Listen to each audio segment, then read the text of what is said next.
So WhatsApp দেখতে পাচ্ছেন আমার অ্যাকাউন্টের ভিতরে এত পরিসরে বাংলা কারেন্সির অ্যামাউন্ট আছে। এটা আমি সঙ্গে সঙ্গে লাইভ এসকে উইথড্র করে দেখাবো। এখানে উইথড্র অপশনে ক্লিক করলাম, করে নেওয়ার পরে নিচে একটা অপশন আছে, নিচের অপশনে ক্লিক করে নিচে দেখতে পারবেন আর একটা উইথড্রল অপশনও আছে। ওই উইথড্র অপশনের উপরে ক্লিক করলাম, মূলত আর কি দেখাই দেবো লাইভে সরাসরি, মূলত একদমই রিসিভও করবো ওরকমও দেখাইতেছে। এখানে অ্যাড্রেস দিতে বলতেছে, প্রথমে আমি যে অ্যাড্রেসটা দিচ্ছি ওইটা বাইন্যান্সের ভিতর থেকে আমি কপিটা করে নিলাম।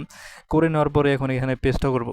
সো যারা এই পর্যন্ত বুঝতেছে না তারা অবশ্যই আমাদের যে ইউটিউব চ্যানেলটা আছে এখানে প্রবেশ করেন, প্লে লিস্টও আছে হাহা ওয়ালেট বলে হাইফেমের টিউটোরিয়াল বাংলা, ওইখানে প্রসেস দেওয়া আছে শুরু থেকে শেষ পর্যন্ত, ওইটা দেখলে বুঝতে পারবেন। সো কনফার্ম উইড্রল দেওয়ার পরে কনফার্মে ক্লিক করলাম, withdraw request has been successful, এখানে এটা চলে গেছে।